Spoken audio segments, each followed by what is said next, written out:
nobody compares to you.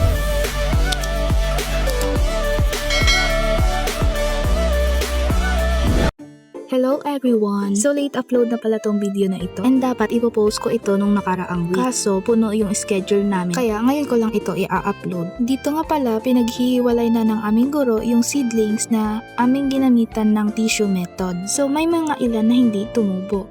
At ayan nga, mano-manong pinaghihiwalay ng aming guro yung mga seedlings. Dito nga pala guys, nagdala na yung aking kasama ng tubig na pandilig. At dito nga pala, sinimulan na namin mag-cultivate ng lupa at sinabay na rin namin ang pagtatanim. Hello guys! Welcome to my vlog. Ay!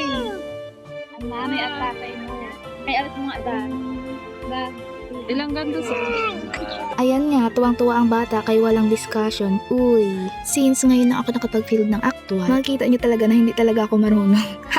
Kaya accepted ko din naman yun. Kaya nga ako pumasok sa school para matuto diba? Lumaki din naman ako sa bukid, pero hindi talaga ako marunong sa gawaing pangbukid. Nung bata kasi ako, lagi ako sa loob lang ng bahay. Kaya sakitin daw kasi ako at laging batiin. Alam nyo yun? Kaya ayan, hindi tuloy ako marunong sa gawaing pangbukid. Pero okay lang din naman, at least now, na-experience ko din naman. Alam nyo ba na sobrang daming seedlings yung itatanim namin? At buti na lang hindi pag-aanong mainit.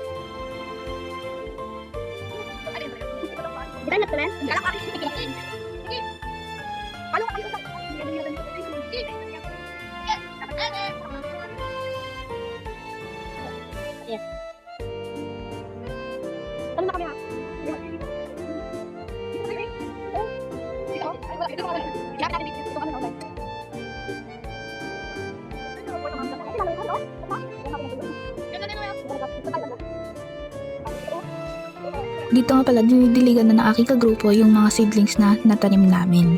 Ito naman yung sa kabilang grupo, yung tanim nila dyan ay pakwan.